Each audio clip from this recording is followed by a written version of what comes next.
Good evening, Kutztown University. I am Emily Neiberlien. And I'm Dominic Boatwright. And it's been a while since I sat in this seat. Oh, it's good to have you back, and it's a pleasure to work with you. I'm glad to be back for this episode, and I'm sure our viewers at home are ready for another great episode of Spotlight. Let's get into it.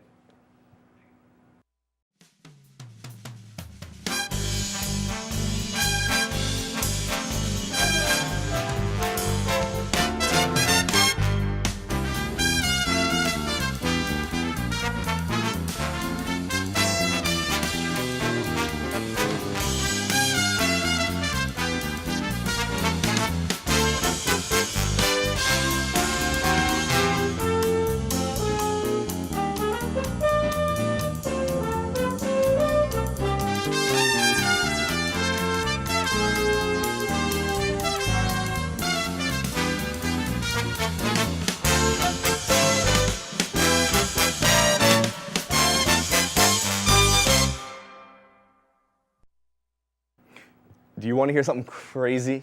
Go for it. Rocky Horror, wait for it, picture show. What about it? Well, I heard they were playing at the MSU a couple nights ago. They were. Allies is the group that put it on, and I can proudly say that I was a part of the crazy fun production. You know, honestly, I kind of want to see it, and I'm sure our viewers at home would like to see it as well, so let's take a look.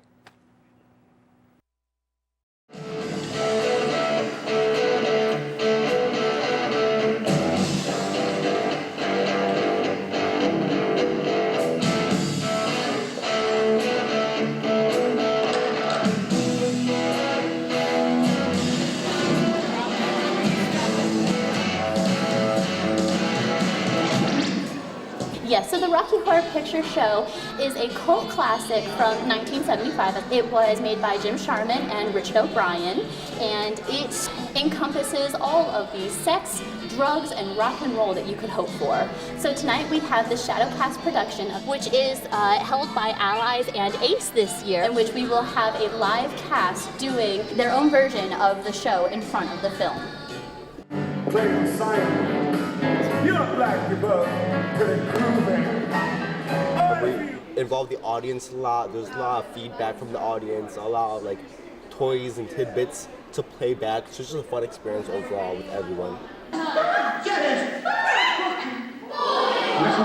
I am playing the part of Janet Weiss, and I am incredibly excited to be playing this part. It's the lead female role, you could say. I love my part of Janet specifically because she transforms from being a very kind of refined, conservative person to becoming more of an open-minded individual. And I can't wait for everyone to see it. Mostly what this is a charity event. We are collecting funds to donate to local LGBTQ groups around the community.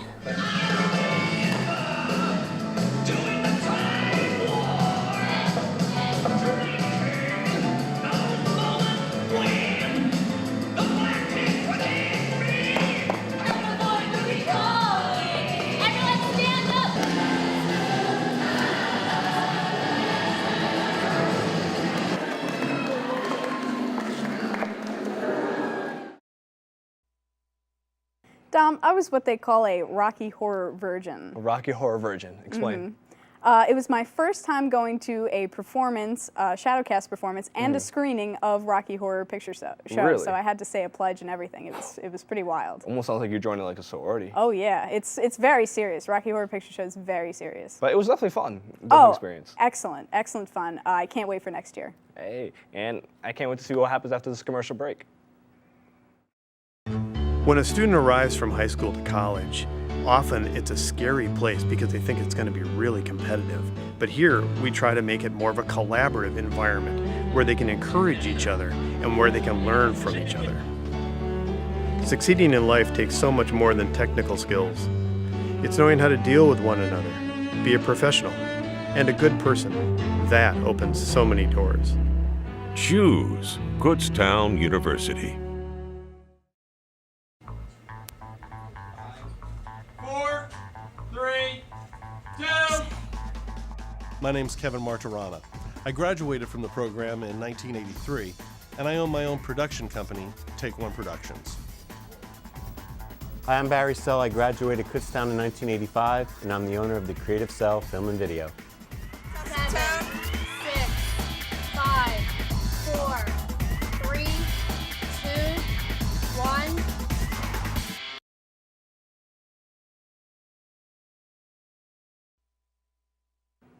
Yep. I love superheroes, and a matter of fact, I've dreamt of having superpowers. For example, flight, so I don't have to sit in traffic, especially going to like the valley where there's traffic everywhere from Wilkes-Barre, or telekinesis, where you know, if I'm like sitting like in these seats and there's something so far away, I could just and then pick it up and bring it to me. Absolutely, that's the dream. I don't think there's a kid that hasn't wished they had superpowers.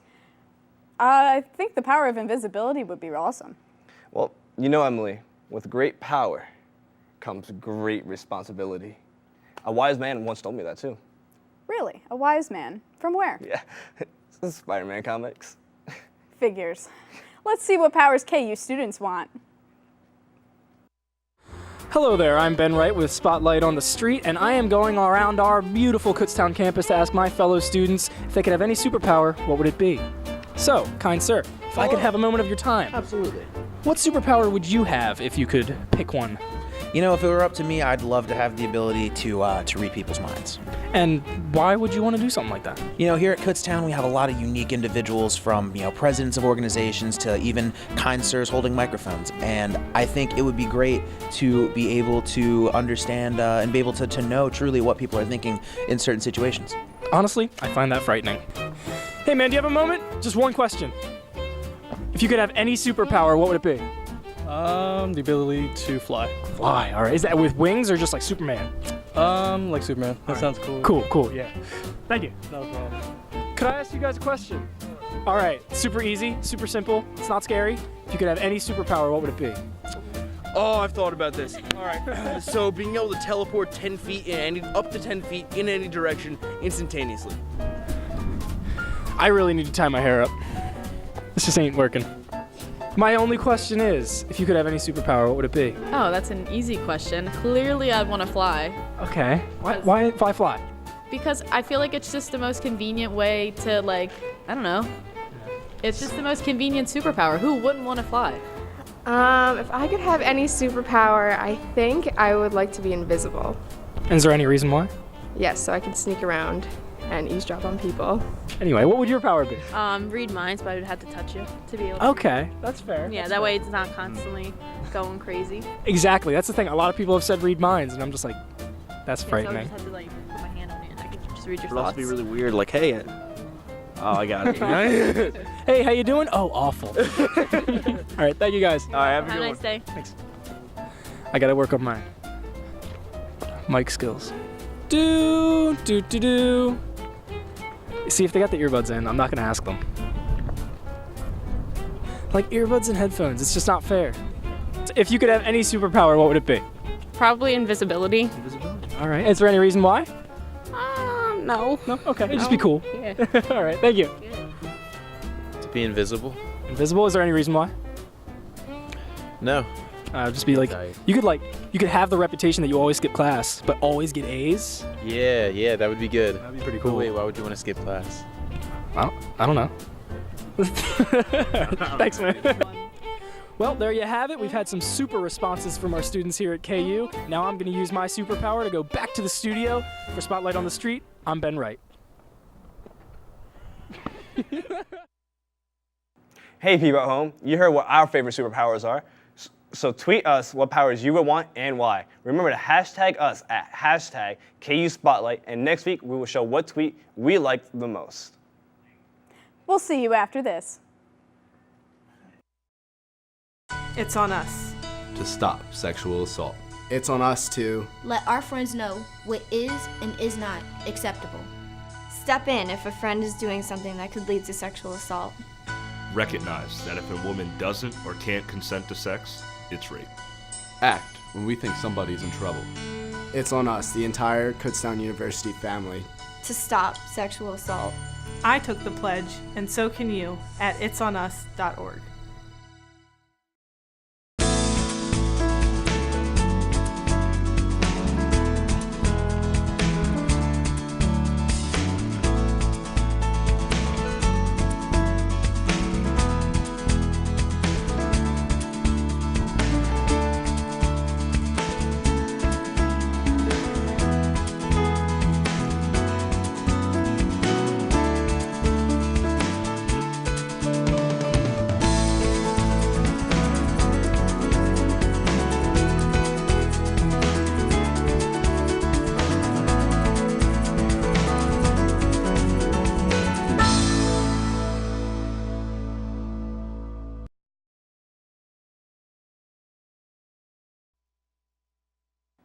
When was the last time you saw Charlie in the Chocolate Factory? Yeah, honestly, I don't remember, but I do remember watching Willy Wonka when I was like a toddler. What did you think of it? I don't know. I remember that I enjoyed it, but I know a couple of guys that could tell us all about it and how great it was. So let's see what happens. Hey there, I'm Matt Trehune. And I'm Nate Colosimo. And welcome to the Golden Ticket. 'Cause I've got a golden ticket. I've got a golden twinkle in my eye. Say, Matt, where's Sean? He didn't fall into a vat of chocolate, did he? No, he did not. He actually went on the streets of Kutztown to talk to the people about the legacy of Gene Wilder. Really? Yeah. I want to see that. Let's check it out.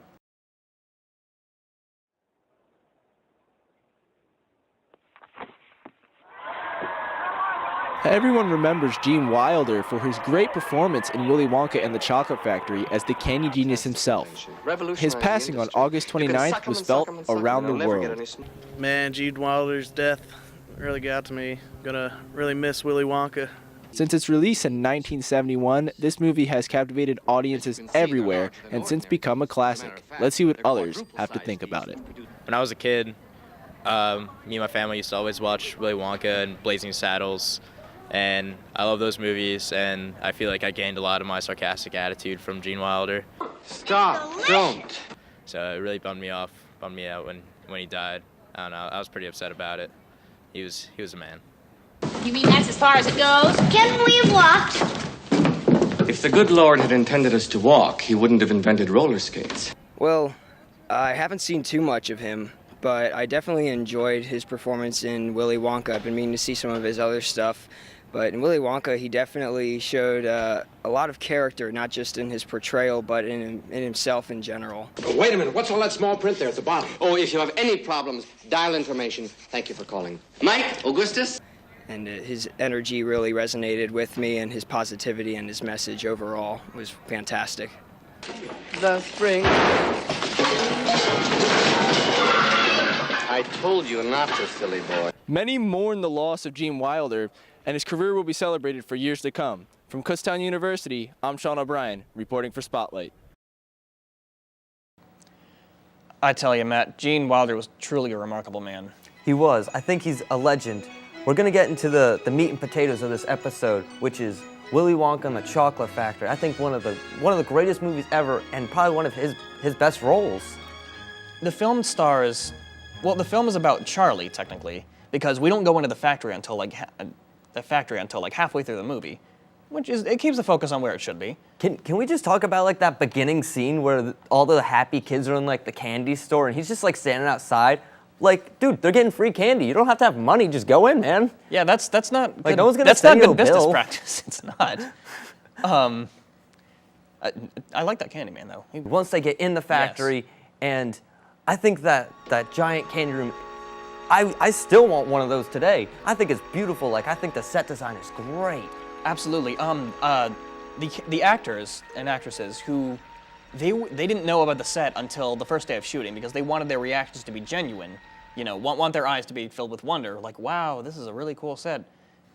One of the things I found on the internet was the director made sure that no one else knew how like Gene was gonna act towards Charlie at the end of the movie, and when he yelled at him, the kid didn't know that he was gonna get yelled at, and like he was genuinely scared of like that Mr. Wilder was like mad at him. What rules?